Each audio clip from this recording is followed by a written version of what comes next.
देश की राजधानी नई दिल्ली के अखिल भारतीय आयुर्विज्ञान संस्थान एम्स दिल्ली में कर्मचारी यूनियन के तत्वाधान में एनपीएस यूपीएस को लेकर डायलॉग सेक्शन का हुआ आयोजन। मुख्य अतिथि के तौर पर all India NPS employees federation के राष्ट्रीय अध्यक्ष डॉक्टर मनजीत सिंह पटेल और विशिष्ट अतिथि निश्चय ढींगरा बतौर फाइनेंशियल एक्सपर्ट उपस्थित रहे।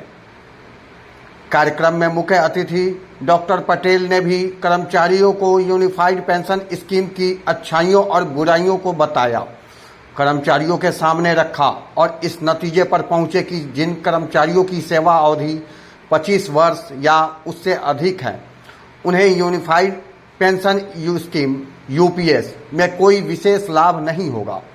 साथ ही वॉलंटरी रिटायरमेंट के मामलों में भी सभी यूनिफाइड पेंशन स्कीम के विसंगतियां हैं।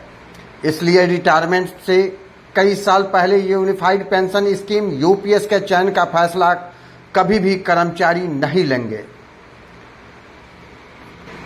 साथ ही यह भी कहा कि सरकार से दो बातें मानने के लिए कह रहे हैं। पहले की यूनिफाइड पेंशन स्कीम यूपीएस में वॉलंटरी रिटायरमेंट के केस में सुधार किया जाए और इसको 25 साल की जगह 20 साल पर लागू किया जाए और रिटायरमेंट के दिन से ही पेंशन देने की शुरुआत की जाए। दूसरे, यूपीएस के विकल्प के चयन के लिए कर्मचारी पर कोई दबाव न बनाया जाए, बल्कि इसके विकल्प को सेवानिवृत्ति से ठीक 3 महीने पहले दिया जाए, न कि सेवा काल में, क्योंकि कोई भी कर्मचारी या कोई भी प्रशासन यह तय नहीं कर सकता कि 20 से 25 साल के बाद सेवानिवृत्ति के समय कुल कितना करप्शन होगा, उस समय महंगाई दर क्या होगी, इसे कोई तय नहीं कर सकता। इसलिए जरूरी है कि यूनिफाइड पेंशन स्कीम का विकल्प केवल रिटायरमेंट और वॉलंटरी रिटायरमेंट पर ही दिया जाना चाहिए। कार्यक्रम की अध्यक्षता एम्स यूनियन के अध्यक्ष राजेश भाटी ने की और कार्यक्रम के आयोजन में सक्रिय सहयोग के रूप में वरिष्ठ नर्सिंग अधिकारी चैनिका चौहान, विष्णु, आशीष भार्गव, कमल राजा ने अपनी भूमिका का निर्वहन किया। कार्यक्रम में तकरीबन 300 से ही ऊपर कर्मचारी उपस्थित रहे। अगर सरकार आपको पेंशन के नाम से old age social income security की गारंटी देती थी तो आपसे उसके बदले में सेवा की गारंटी देती थी। बड़ा सीधी सी बात है। यानी इधर आपकी सर्विसेज है और इधर आपकी पेंशन है। Clear? Service equal to pension. एक ऐसा ऐसे करके एक निशान होता था, क्या बोलते थे? इक्विलिब्रियम या क्या बोलते थे उसको? ऐसे करके पढ़ते थे ना। 18-20 साल पहले छूट रही पढ़ाई तो याद नहीं रहता। हाँ, वो बिल्कुल प्रोपोर्शनल टू है ना, directly, yes is right, directly proportional to service equal to pension. अभी जो भैया ने बात कही थी, अभी वो 10 साल सर्विस वाली जो बात है उसको लिंक करना चाहता हूँ।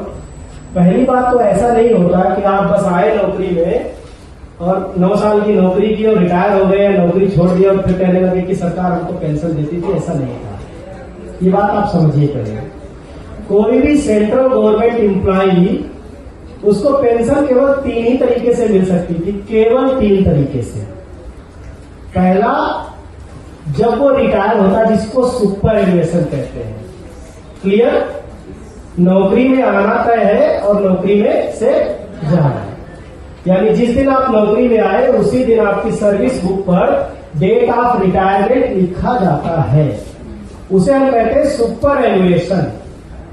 वो कहीं 60 साल में होता है, किसी डिपार्टमेंट में 62 साल पे हो सकता है, और आप क्या शायद डॉक्टरों का 65 साल पे और बाकी लोगों का 60 साल पे। क्लियर? तो जब आप 65 साल या 60 साल या 62 साल की उम्र में रिटायर हो जाते हैं, सुपर एनुएट कर जाते, तो आपको पेंशन की गारंटी मिलती थी। क्लियर? या फिर आप वॉलंटरी रिटायरमेंट ले लेते।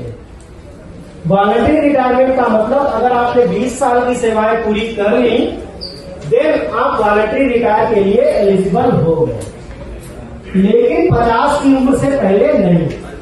ये उसका दूसरा क्लॉज है, आप समझिएगा जरा ओपीएस को। क्योंकि जब तक आप ओपीएस को नहीं समझेंगे, अगर सरकार आपको ओपीएस दे भी देगी तो आप उसे पहचान नहीं पाएंगे। जाने कब किस देश में मिल जाए मोहन, है ना, सुनते हैं ना सब लोग। तो भैया किसी दूसरे रूप में अगर मोहन मिल जाए तो मोहन की कदर तो समझो। क्यों, कुछ गलत था? इमोशनल हो गया लग रहा है आपको। तो मेरा कहने का मतलब है, जब आप ओपीएस को समझ जाओगे फिर वो किसी रूप में आएगी, आप उसे पहचान जाओगे। क्लियर? तो दूसरा था वॉलंटरी रिटायरमेंट, यानी 20 साल की सर्विस पूरी करने के बाद आप वॉलंटरी रिटायरमेंट ले सकते थे, लेकिन आपकी उम्र 50 से कम नहीं होनी चाहिए। यानी आमतौर पर अगर आप 30 साल में भी सर्विस में आए तो 50 के बाद आप वॉलंटरी रिटायरमेंट ले सकते हैं। तीसरा कंपल्सरी रिटायरमेंट, जिसे आप 56J रन कहते हो ना? आप क्या कुछ किए गए कभी? 56J में कंपल्सरी रिटायरमेंट कुछ लोग निकाले गए होंगे 50 के बाद, है ना? होता है कभी कभी ऐसा होता है। 56J बहुत स्ट्रिक्टली फॉलो होने जा रहा है। तीनों ही रिटायरमेंट में, तीनों ही तरीके के रिटायरमेंट में half of the last basic salary plus dearness allowance as आपको पेंशन मिलती थी। पेंशनर की डेथ के बाद जो बेसिक सैलरी होता था उसका 60%, देन उसका dearness relief as family pension, तब तक जब तक कि बच्चे माइनर होते थे। क्लियर? स्पाउस भी मर गया, बच्चे माइनर नहीं बचे, आदमी खत्म, खेल खत्म, पेंशन का काम खत्म। क्लियर? ये थी हमारी पेंशन का पैटर्न, ये हमारा पैटर्न था पेंशन का। लेकिन एक शर्त और थी कि अगर आप 51 साल की उम्र में नौकरी में आए तो कितने साल बाद रिटायर हो जाएंगे? 9 साल बाद, तो आपको पेंशन नहीं मिलेगी, क्योंकि पेंशन के लिए मिनिमम क्वालिफिकेशन है 10 साल की सेवा। अब क्लियर? एनपीएस में ऐसा बता दिया, बोले ऐसा कुछ नहीं है, आप 51 साल में आते हो, 52 साल में आते हो, आप 59 ईयर्स में आते हो, डजंट मैटर, क्योंकि पेंशन सर्विस ईयर बेस्ड नहीं होगी, बल्कि क्या होगी? कॉर्पस बेस्ड होगी, मार्केट के सहारे चलेगी। जितनी लंबी सेवाएं दोगे उतना लंबा आपका कॉर्पस इकट्ठा हो जाएगा। अभी धीरा साहब बता भी रहे थे कि एनपीएस या यूपीएस ऐसा नहीं है एकदम सिरे से बेकार है, ऐसा नहीं है। उनके लिए बेकार है सिरे से जिनकी सेवाएं बहुत छोटी है, सर्विस लेंथ बहुत कम है, लेस देन 20 ईयर्स। अब सेंट्रल गवर्नमेंट में तो ऐसे लोग हैं नहीं, आते नहीं है। ऑटोनोमस डिपार्टमेंट्स में आ जाते हैं, क्योंकि कई बार contractual, daily wage, work chart वाले एम्प्लॉइज रेगुलर हो जाते हैं, लड़ाई लड़ते यूनियनें हैं, तो फिर वो लोग रेगुलर हो जाते हैं, तो पता लगा कि 10 से 15 साल की नौकरी के बाद ही रिटायर हो गए। अब एनपीएस क्या है? लॉन्ग टर्म इन्वेस्टमेंट पॉलिसी पे काम करता है, जितना लंबा इन्वेस्टमेंट उतना बेहतर कॉर्पस। अब 15 साल में तो 15 लाख नहीं हो पाया या 20 लाख हुआ। नियम यह है कि 60% आप विड्रा कर सकते हो, तो 20 लाख का 60% 18 लाख है ना? 18 लाख ले लिया, बचा कितना? 12 लाख।